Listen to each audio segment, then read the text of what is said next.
Hola, buenas tardes, buenos días, buenas noches, sea la hora que nos escuchan, bienvenidos y bienvenidas al Observatorio Penal.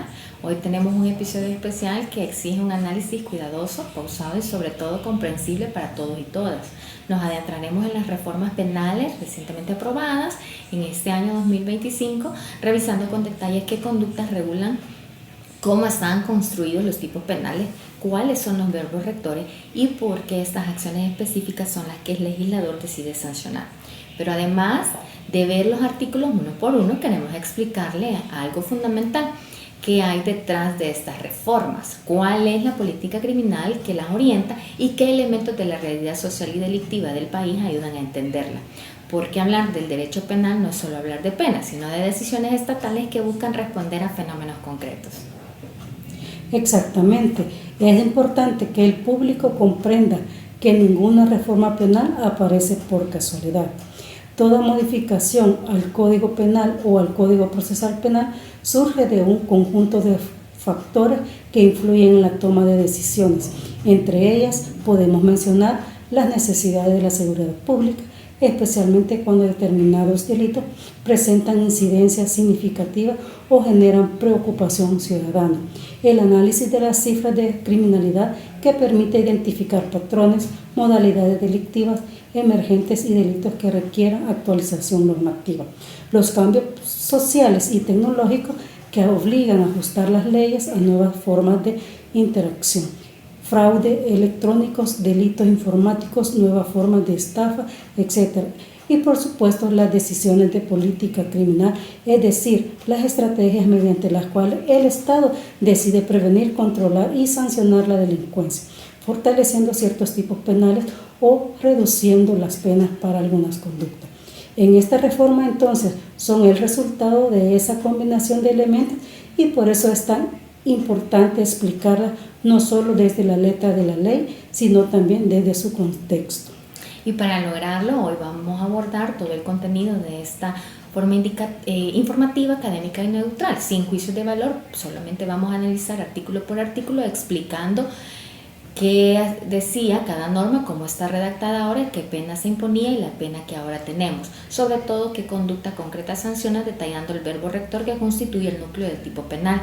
Nuestro objetivo es que al finalizar este episodio, cada persona, ya sea un estudiante, un profesional o el público en general, pueda comprender la lógica de las reformas, la conducta prohibida en cada delito, así como se configura su tipificación y cómo se inscribe todo esto dentro de la política criminal más amplia. Porque entender el derecho penal es entender también la realidad que nos rodea.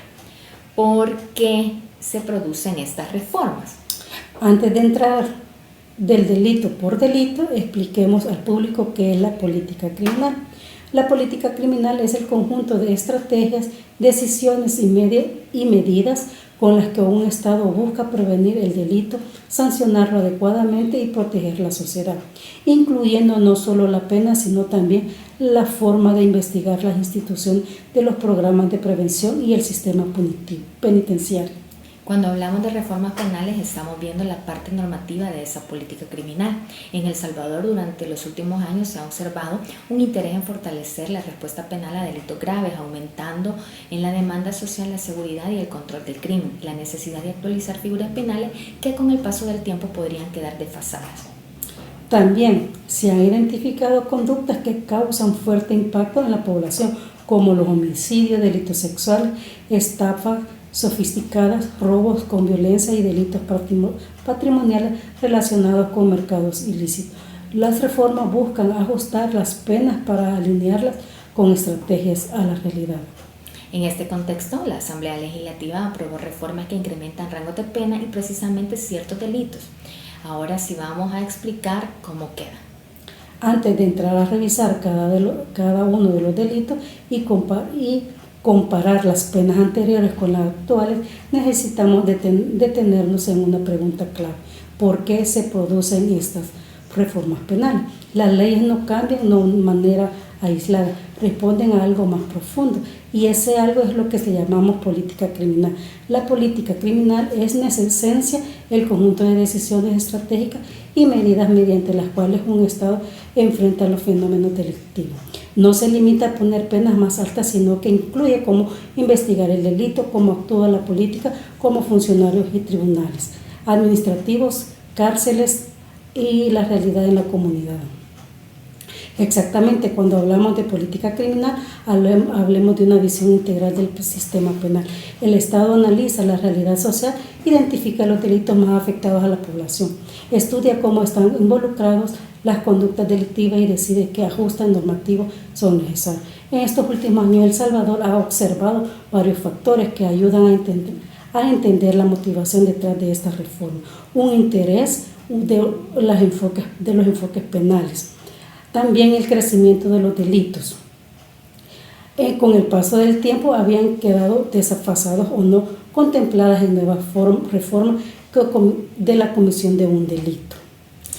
Si le explicamos de manera sencilla, la política criminal se busca que el derecho penal esté alineado con la realidad, y la realidad salvadoreña ha demostrado problemas recurrentes en áreas como los homicidios, delitos sexuales, la estafa cada vez más sofisticadas en su ejecución, como informáticas, robos con exceso de violencia, mercados ilícitos que facilitan la receptación de bienes y delitos contra menores que requieren más claridad normativa. Cuando estos fenómenos aumentan y cambian la forma de manifestarse, el Estado suele responder ajustando su marco penal. Y para comprender un mejor Estado dinámico, vale recordar que existen distintos modelos de política criminal. Entre ellos están el modo reactivo, que responde al delito con castigo más severo; el modelo preventivo, en que intenta evitar que el delito ocurra; el modelo integral, que combina sanciones con prevención; y el modelo de gestión de riesgo, que utiliza datos análisis para anticipar escenarios delictivos. Las reformas penales que analicemos hoy muestran elementos de un modelo mixto, pero con fuerte presencia del enfoque reactivo, especialmente porque se incrementan las penas y se precisan tipos penales. Sin embargo, también se observa la intención de modernizar el sistema y adaptarlo a una nueva realidad delincuencial. En síntesis, estas reformas nacen de la combinación entre realidad social, demanda ciudadana, estudios de criminalidad y decisiones de política criminal orientadas a actualizar el Código Penal. Ahora sí, en este marco claro podemos pasar al análisis detallado de cada delito, sus verbos rectores y comparación entre el antes y después. Delito contra la vida. Iniciemos con el homicidio simple. Artículo 128. El verbo rector del homicidio simple es matar, entendido como causar la muerte de otra persona sin agravantes. Esta forma básica de afectación al bien jurídico, vida humana, y abarca cualquier conducta voluntaria, directa o indirecta, que produzca el fallecimiento. Académicamente, este tipo penal exige un nexo causal entre la acción del sujeto y el resultado de la muerte, pero sin el elemento adicionales como crueldad, precio o vulnerabilidad extrema. Penas antes 15 años a 20, ahora 25 a 35 años. Y es porque este cambio desde la política criminal. Para comprenderlo debemos recordar que el derecho penal es bien jurídico, vida, ocupa un nivel de alta protección porque constituye base de todos los demás derechos. Sin vida no hay posibilidad de ejercer libertad de garantías o proyectos de existencia. Desde este fundamento, el delito de homicidio simple es una de las conductas más graves del catálogo penal. Las reformas buscan que la sanción refleje adecuadamente la magnitud del daño causado, que en este caso es la pérdida absoluta e irreparable del bien jurídico vida. El aumento de la pena no solo tiene un propósito punitivo, sino también simbólico y preventivo, transmitiendo un mensaje claro de la relevancia que el Estado otorga a la protección de la vida. Además, desde la perspectiva de política criminal contemporánea, se considera necesario que la pena mínima esté acorde con el resultado lesivo. Una pena demasiado baja podría generar desproporción frente al daño causado y afectar la persecución de justicia en la sociedad. Por ello, el incremento también responde a la necesidad de reforzar la proporcionalidad en principio fundamental del derecho penal moderno. Finalmente, este ajuste es coherente con la realidad del país, la existencia histórica de homicidio como uno de los delitos de mayor impacto, pues es por ello que la política criminal adopta por una respuesta más severa y por un marco punitivo que articule prevención general, reprobación social y una mayor protección del bien jurídico más importante, que es la vida humana. Ahora hablemos del delito de homicidio agravado, que está regulado en el artículo 129 del Código Penal. Aquí el verbo rector sigue siendo matar, pero acompañado de circunstancias especiales que aumentan el desvalor de la conducta, como el ensañamiento, motivo adyecto, precio, recompensa, víctima especial vulnerable o empleo de medios que generen un mayor peligro. Estas situaciones elevan la gravedad del delito porque intensifican la culpabilidad del autor o aumentan el riesgo. La pena antes era de 20 a 30 años y ahora sus rangos que van desde 35 hasta 60 años según la agravante que se aplique. Desde la óptica de la política criminal, este endurecimiento de homicidio agravado responde a varios objetivos concretos. En primer lugar, busca incrementar la protección penal frente a muertes cometidas con un nivel superior de reprochabilidad, ya sea por crueldad, por planificación, por motivos especialmente adyacentes, o el aprovechamiento de condiciones que colocan a la víctima en una situación de indefensión total. Estas modalidades no solo lesionan el bien jurídico, la vida, sino que lo hacen de una manera que demuestre mayor peligrosidad, mayor daño social y un nivel más profundo de desprecio por la dignidad humana. En segundo lugar, el fortalecimiento del marco punitivo responde a la necesidad de que el sistema penal distinga y clasifique adecuadamente las diversas formas de homicidio, pues no todas las muertes se producen bajo la misma circunstancia. La política criminal moderna reconoce que el decreto penal debe de referenciar entre un homicidio agravante y un homicidio cometido con violencia extrema, un homicidio por encargo o precio, un homicidio contra la vida, específicamente la vulnerabilidad, un homicidio que genera sufrimiento innecesario. Cada una de estas variantes tiene un impacto social y moral distinto y esta diferencia debe reflejarse en la pena. Finalmente, el crecimiento punitivo pretende asegurar una sanción que sea proporcional al desvalor de la acción y al desvalor del resultado, garantizando los hechos particularmente graves reciben una respuesta penal igualmente grave. Esto fortalece la función de prevención general, reafirmar la protección de la vida como un bien jurídico superior y contribuyendo a transmitir un mensaje claro. Las muertes cometidas por circunstancias especiales recogen un juicio más profundo o mayor general. Ahora, los delitos sexuales, violación al artículo 158, verbo rector, acceder carnalmente mediante violencia o amenaza. Esto implica penetración vaginal, anal, bucal, sin consentimiento válido. La violencia puede ser física, psicológica y basta con la intimidación, anula la voluntad de la víctima. Antes una pena de 8 años, hoy a 12. En la realidad salvadoreña, los delitos sexuales presentan una incidencia significativa y además tienen un riesgo con un impacto social y emocional particularmente profundo. Este tipo de conducta vulnera la intimidad, la libertad y la autodeterminación sexual de las víctimas, que son elementos esenciales de la dignidad humana. Y es por eso que dentro de la política criminal contemporánea, la protección integral de la sexualidad ocupa un lugar prioritario. Las cifras y estudios criminológicos demuestran que la violencia sexual suele ocurrir en contextos de vulnerabilidad, en muchos casos en espacios cercanos, lo cual agrava su impacto. Ante esta realidad, el Estado adopta un enfoque más firme, incrementando la pena para enviar un mensaje claro de reproche y fortalecer el rol preventivo de la norma. Este endurecimiento también pretende garantizar la sanción que sea proporcional al daño emocional y físico, que la víctima experimente afectaciones que pueden incluir trastornos psicológicos, pérdida de confianza, problemas en las relaciones afectivas, afectación en su desarrollo social y personal e incluso traumas duraderos en niñas, niños o adolescentes. Estas reformas buscan reforzar el acceso a la justicia y la protección de las víctimas dentro del proceso, articulando con la idea de que el derecho penal debe ofrecer una respuesta afectiva frente a conductas que lesionan de manera tan profunda la dignidad de las personas. Por ello, esta política criminal incrementa las penas y precisa la modalidad del delito para asegurar el sistema penal refleje la gravedad del daño causado, contribuye a la prevención general y especial y a la protección social y la tutela efectiva de la integridad. Van a disculpar. La negación en menor incapaz, que está regulado en el artículo 159, que el verbo rector es el mismo, acceder carnalmente, pero la diferencia es que la víctima sea menor de edad o incapaz, lo que hace que el consentimiento sea jurídicamente inválido. La ley protege aquí la indemnidad sexual, es decir, la intangibilidad sexual de las personas que no pueden comprender. La pena antes era de 14 a 20, ahora es de 18 a 26. La política criminal refuerza de manera especial la tutela penal frente a personas vulnerables, particularmente cuando se trata de niños y niñas y adolescentes. En este grupo es considerado uno de los más protegidos por el derecho penal, no solo por su desarrollo físico y emocional incompleto, sino también porque posee una capacidad limitada para comprender el alcance de ciertos actos o para defenderse frente a situaciones de riesgo.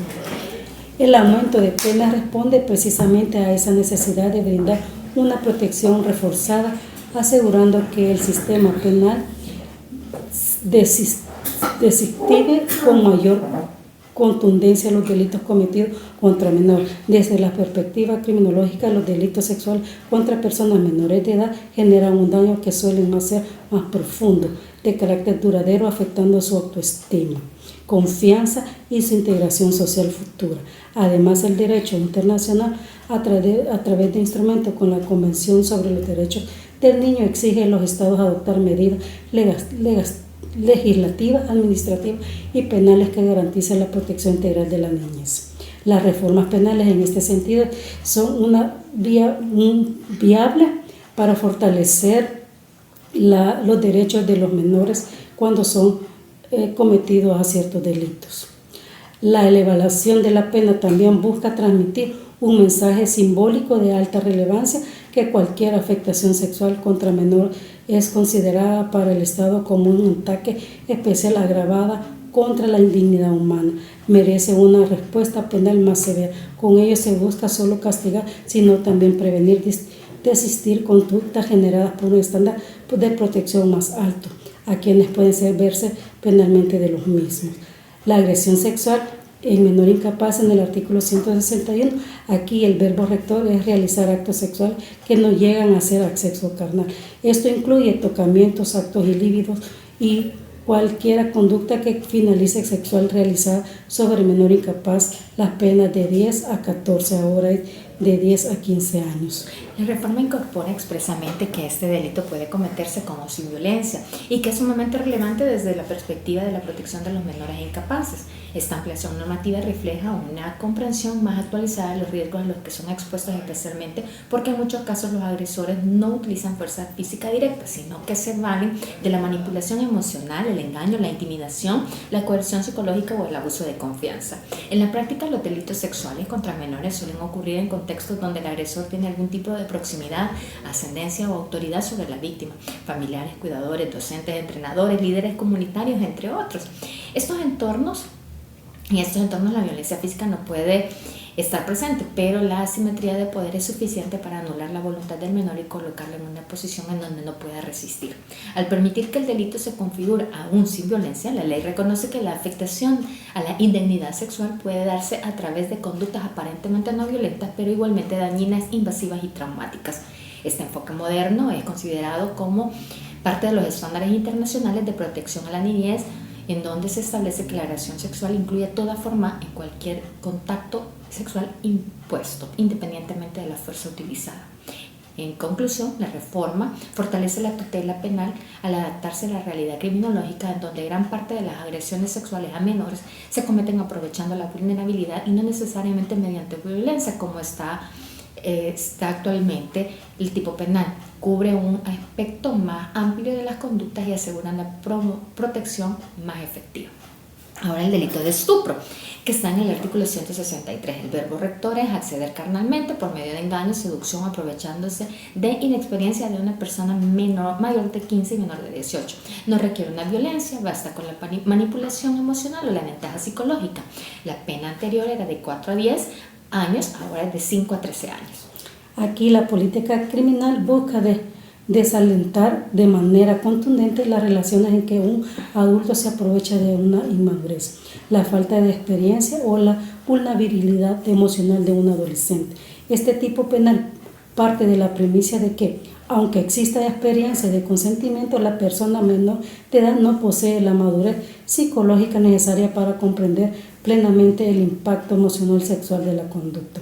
La doctrina penal y la criminología coinciden en que los adolescentes, especialmente entre los 15 y 17 años, se encuentra en una etapa de desarrollo donde influye factores como la búsqueda de la aceptación, la exploración efectiva, la presión de pares, la necesidad de la validación emocional para identificar riesgos y manipulación. Un adulto, en cambio, tiene mayor capacidad de presunción, influencia y poder psicológico, lo que crea una situación de desigualdad para que pueda ser explotada mediante halagos, promesas emocionales y seducción dirigida. El crecimiento de pena refleja la intención estatal de limitar estas conductas que, aunque no implica violencia física, sino constituye una forma de abuso de poder, aprovechamiento sexual, vulnerabilidad a la autoestima de la persona. Además, desde la perspectiva de derechos humanos, se reconoce que el Estado debe brindar protección, reforzar las personas menores de edad y cualquier forma de explotación sexual. En ese sentido, el endurecimiento de penal actúa como un mecanismo para prevenir relaciones asimétricas, proteger el desarrollo integral de la adolescencia, evitar que factores como inmadurez afectiva o falta de experiencia sean utilizadas para obtener beneficios sexuales. Por ello, la política criminal sanciona con mayor rigor conductas en las que el adulto se sitúa estratégicamente en posición de ventaja, afectando la libertad sexual y la dignidad de la víctima. El estupro por prevalimiento. En el artículo 164 del verbo rector se sigue acceso carnal, pero aprovechamiento de una posición de autoridad o relación con confianza, docente, alumno, empleador, empleado, tutor, menor, etc. Antes la pena era de 6 a 12, ahora es de 10 a 16 años según el caso. La reforma se enfoca precisamente en proteger la confianza depositada en figuras de autoridad y en sancionar con mayor severidad a cualquier abuso de poder que derive en acceso carnal con un adolescente. Cuando la ley habla de prevalecimiento, se refiere a situaciones en donde el agresor utiliza su posición para obtener el consentimiento, que en realidad está viciado por la desigualdad entre ambas partes. No es una relación entre iguales, existe una asimetría de poder que facilita la manipulación emocional y dificulta que la víctima pueda resistirse. En estos contextos, la conducta genera un daño que trasciende lo físico, produce impactos profundos en la identidad, autoestima y formación emocional del adolescente, especialmente porque la agresión proviene de alguien en quien confía, respeta o veía como una figura de autoridad y guía. La traición es ese vínculo provocando un impacto psicológico significativo en el que puede afectar el desarrollo afectivo y social de la víctima.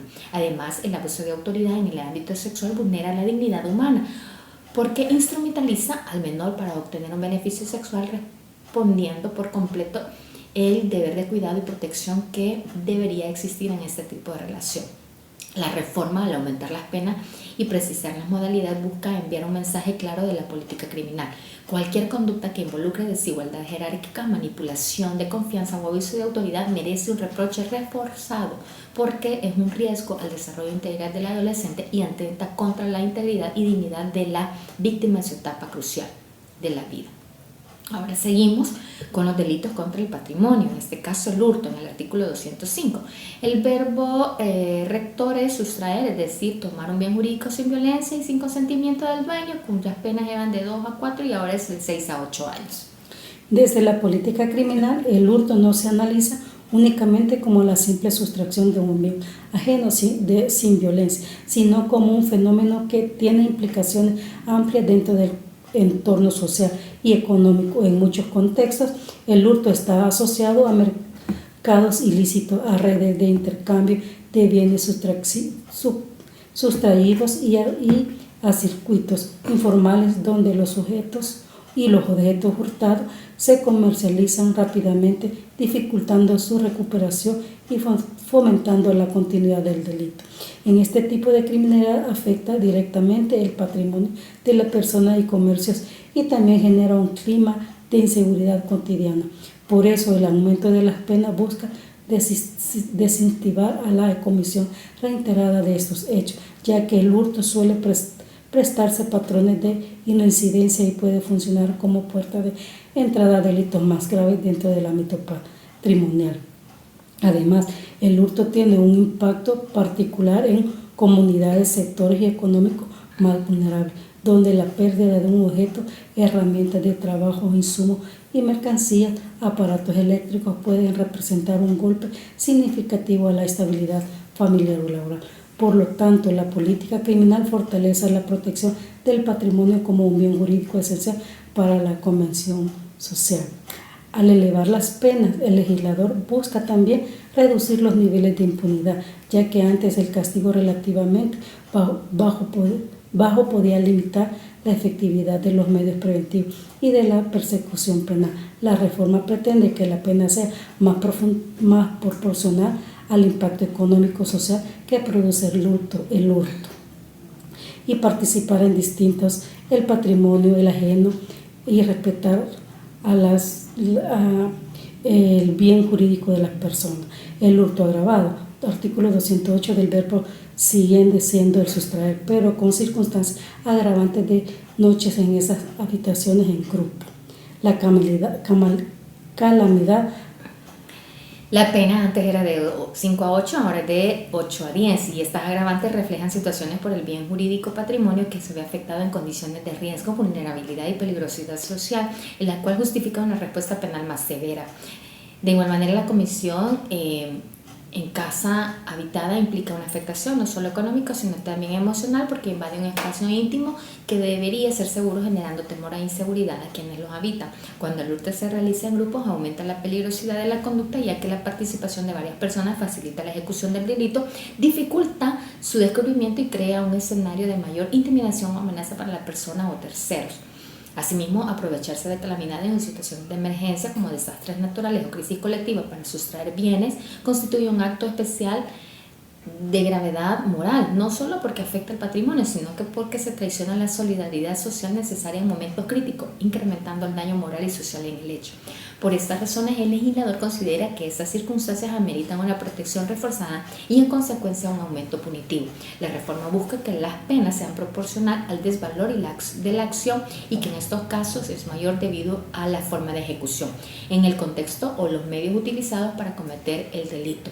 Esta lógica se enmarca en una política criminal que prioriza la seguridad y estabilidad social, atendiendo a las situaciones en donde la vulnerabilidad de las víctimas y la comunidad es evidente. Ahora, respecto del robo, aquí el verbo rector es apoderarse con violencia e intimidación, lo cual ya no afecta solo el patrimonio, sino que la integridad personal de la víctima. Esto está en el artículo 212 del Código Penal. La pena antes era de 6 a 10 años, ahora es de 10 a 20.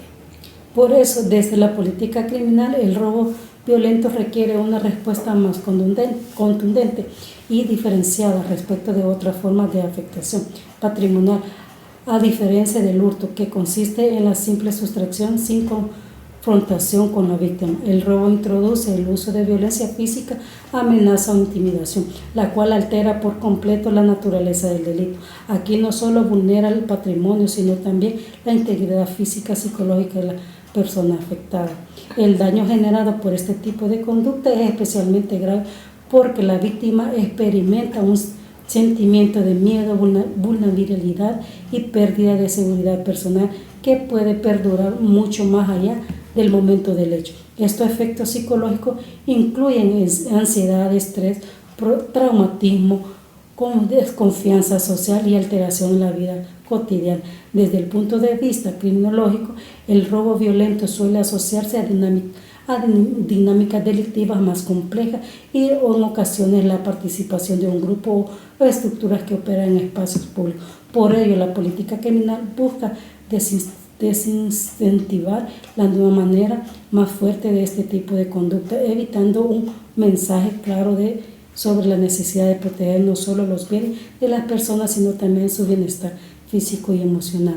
El aumento de las penas también responde al principio de proporcionalidad, que exige un castigo acorde al nivel de violencia empleada y el grado de afectación a la víctima. No se trata únicamente de sancionar la pérdida material, sino de reconocer que el robo violento constituye una agresión directa contra la tranquilidad y la seguridad del ciudadano. En ese sentido, la reforma penal prioriza la protección de la integridad de las personas y busca fortalecer la capacidad preventiva del sistema penal frente a delitos que generan un alto impacto social y emocional.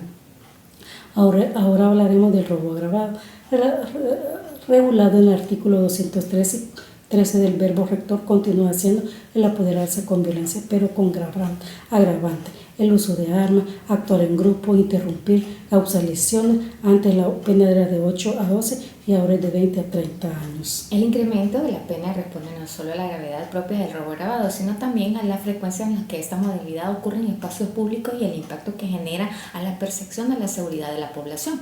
Cuando el robo se comete utilizando armas, actuando en grupo, interrumpiendo o ingresando a viviendas causando lesiones, el nivel de peligrosidad aumenta significativamente, tanto para la víctima directamente como para la comunidad en general. El uso de armas, estas sean de fuego, arma blanca o contundente, eleva el riesgo de resultados lesivos e incluso letales. Actuar en grupo facilita la ejecución del delito, dificulta la defensa de la víctima y aumenta la intimidación cuando en escenarios en los que la resistencia es prácticamente imposible. Asimismo, interrumpir una vivienda compromete un espacio que se supone es íntimo y seguro, afectando no solo el patrimonio, sino también la estabilidad emocional de quienes la habitan, igual que en el hurto. Cuando el robo produce lesiones graves, la afectación del bien jurídico se multiplica porque el delito deja de ser únicamente patrimonial y se convierte en una agresión directa a la integridad física.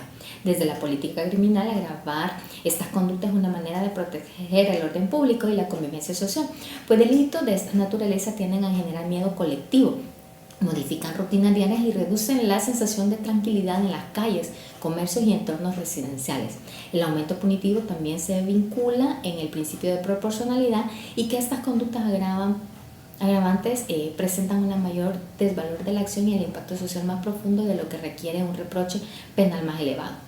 En conclusión, la reforma busca dar una respuesta contundente a modalidades de robo consideradas especialmente peligrosas, reforzando la seguridad ciudadana y transmitiendo un mensaje claro de protección frente a hechos que afectan tanto el patrimonio como la integridad y tranquilidad de las personas. El delito de receptación, que está regulado en el artículo 214-A. Los verbos rectores son adquirir, recibir, ocultar, almacenar, transportar o comercializar bienes, ya sean hurtados o robados, y abarca todas las fases del mercado ilícito. Las penas antes eran con un máximo de 5 años, ahora va de 6 a 10. Este delito es clave porque ataca directamente al mercado secundario que hace posible y rentable el hurto y el robo. En criminología se reconoce que si un circuito de compra, venta, traslado o almacenamiento de bienes ilícitos, estos delitos patrimoniales perderían gran parte de su atractivo económico. La receptación funciona como un eslabón esencial en la cadena criminal. Permite que los objetos sustraídos sean insertados de nuevo a la economía formal, generando ganancias para quienes participan en esta red. Al sancionar conductas como adquirir, recibir, ocultar, almacenar, transportar o comercializar bienes robados, el legislador no solo castiga a quien ejecuta el hecho material, sino que también a quienes lo facilitan la circulación del producto del delito. El aumento de pena responde a la necesidad de acortar estas redes de distribución que muchas veces operan de manera organizada y sostenida en el tiempo, lo cual dificulta la recuperación de bienes y fomenta la repetición de los delitos. Cuando la receptación es sancionar con mayor severidad, disminuir la disponibilidad de compradores y colaboradores, afectando directamente el incentivo económico detrás del hurto y el robo. Además, desde una perspectiva de la política criminal, este delito protege no solo el patrimonio individual, sino también el orden económico y la confianza social, ya que la circulación de bienes ilícitos afecta a comerciales formales, distribuciones, precios, incentivos económicos formales y debilita el precio de la seguridad jurídica en las transacciones. Por tanto, esta reforma busca evitar un mensaje claro: participar en cualquier etapa del mercado ilícito es una conducta que será castigada con firmeza, porque su existencia fomenta continuar los delitos patrimoniales. Mercadería de dudosa procedencia, artículo 214b. Verbo rector: transportar, almacenar o comercializar mercadería cuyo origen aparentemente ilícito debía ser presumido penas antes de 2 años de 2 a 4 horas y de 6 a 10 años. La finalidad de este delito es proteger de manera efectiva el comercio formal y combatir las redes de tráfico ilegal que afectan la economía y facilitan la comisión de otros delitos patrimoniales. Cuando se transporta, almacena o comercializa mercadería de origen presumiblemente ilícito, se está facilitando que los bienes obtenidos mediante hurto, robo, contrabando u otras actividades delictivas ingresen en el circuito económico, alimentando el mercado paralelo que opera al margen de la legalidad. Estas prácticas generan un impacto directo en la economía. Uno, distorsionan los precios, afectan la competencia leal, perjudican a comerciantes formales y fomentan dinámicas de informalidad que son difíciles de controlar. Además, la existencia de estos mercados secundarios abren espacios para que grupos delictivos organicen rutas de traslado, bodegas clandestinas y sistemas de distribución que pueden volverse cada vez más sofisticados. Desde la política criminal, la sanción más severa puede interrumpir estas cadenas de circulación ilícita, ya que si un mercado que reciba o distribuya la mercadería sospechosa, se reduce significativamente la rentabilidad de las actividades como el hurto, el robo, el contrabando. También se busca proteger la confianza de las transacciones comerciales, asegurando que los consumidores adquieran productos cuya procedencia sea lícita y verificable. Por otro lado, este tipo penal cumple una función preventiva importante, ya que va a desincentivar la colaboración involuntaria o deliberada de personas que al almacenar o transportar mercaderías sin verificar su origen contribuyen a sostener economías ilícitas. La reforma penal, al aumentar la pena, subraya que estas conductas no son un mero acto administrativo o infracciones comerciales, sino comportamientos con relevancia penal significativa y que pueden facilitar la expansión de redes delictivas más complejas. En suma, el objetivo es fortalecer la protección del orden socioeconómico, salvaguardar la actividad comercial legítima y cortar estos canales que permitan que productos ilícitos se integren a la economía, generando un marco más seguro y transparente de la sociedad. Ahora hablemos sobre el delito de uso ilícito de vehículo. Esto está en el artículo 214c. Los verbos rectores son usar, conducir o retener un vehículo sin autorización del propietario. Este tipo penal sanciona su uso temporal indebido o la retención para facilitar la comisión de hechos ilícitos. La pena antes era de 1 a 3 años, ahora es de 2 a 5 o de 5 a 8 si el vehículo fue hurtado previamente. Desde la perspectiva de política criminal, este delito busca cerrar un vacío importante de la cadena de efectuación patrimonial y operativa. El uso ilícito de vehículos simples no siempre implica un hurto o un robo, pero sí constituye una proporción temporal y indebida que puede tener múltiples finalidades, desde el simple uso sin permiso hasta la utilización del vehículo para facilitar otro ilícito como robo, traslado de mercadería, ilegal o desplazamiento de personas para cometer delitos más graves. El legislador reconoce que los vehículos son bienes de alto valor económico y funcional, por lo que su uso no autoriza generar un riesgo significativo tanto por el propietario como para la comunidad. Además, la práctica de estos hechos muchas veces están vinculadas a estructuras delictivas que utilizan vehículos prestados, retenidos o tomados temporalmente para evitar que los oficiales puedan relacionar directamente al automóvil con el autor del delito principal. Por eso, el aumento de las penas y en especial la devaluación cuando el vehículo proviene de un hurto previo apunta a desincentivar la participación indirecta de los delitos patrimoniales y a reforzar el control sobre los bienes móviles que pueden ser hurtados para ocultar, transportar o utilizar actividades ilícitas. En el término de la política criminal, esta actividad sirve para sancionar conductas previas al delito principal, evita que los vehículos se conviertan en herramientas para cometer más ilícitos. La reforma evita un mensaje claro: cualquier uso indebido de un vehículo, incluso cuando no se llegue a consumir un hurto o un robo, representa una afectación al patrimonio de un riesgo potencial para la seguridad pública, por lo que amerita una respuesta penal más firme y referenciada. Vamos a hablar del delito de estafa y estafa agravada, artículos 215 y 216 del verbo rector es engañar. Esta tiene una pena de 2 a 5 años la agravada y de 5 a 8 años o 5 a 8 agravada, 8 a 15 años. Esta reforma incorpora formas modernas de estafa que responden a cómo ha evolucionado el fenómeno delictivo en los últimos años. Hoy en día muchas de estas conductas ya no ocurren únicamente de manera presencial, o mediante engaños tradicionales, sino que se ejecutan a través de medios digitales, tarjetas de crédito, de débito, sistemas electrónicos, plataformas digitales, aplicaciones móviles, servicios financieros en línea. Este nuevo contexto tecnológico, el engaño puede presentarse mediante perfiles falsos, suplantación de identidades, manipulación de enlaces, transferencias fraudulentas o incluso plataformas para simular entidades bancarias o comercios ilícitos.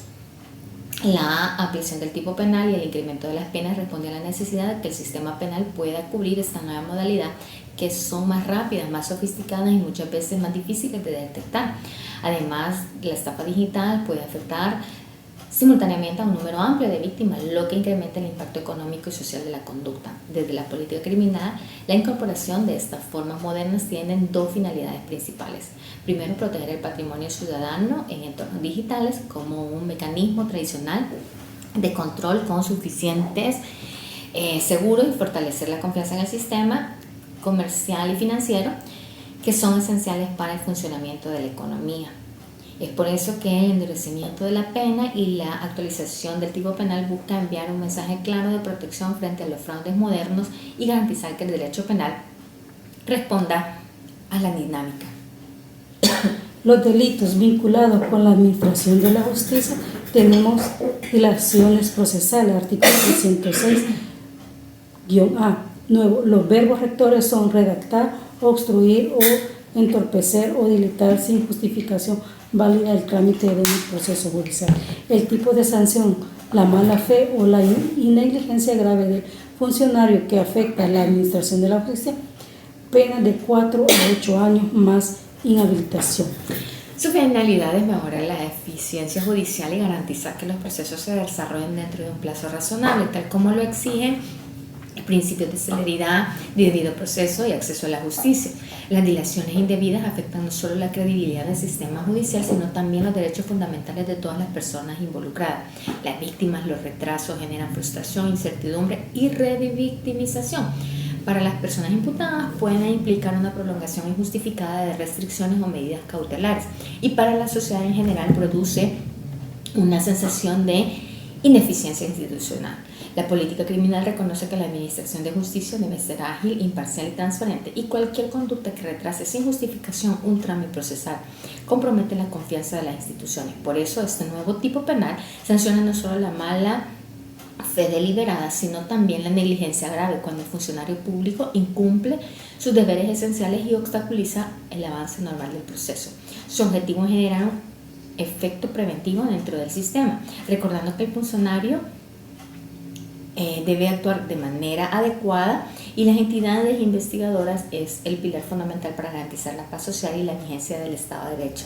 Con esta reforma se busca desincentivar prácticas administrativas deficientes, fortalecer la responsabilidad funcional y asegurar que los usuarios del sistema, ya sean víctimas, testigos, imputados o sus familiares, reciban una respuesta judicial oportuna y efectiva.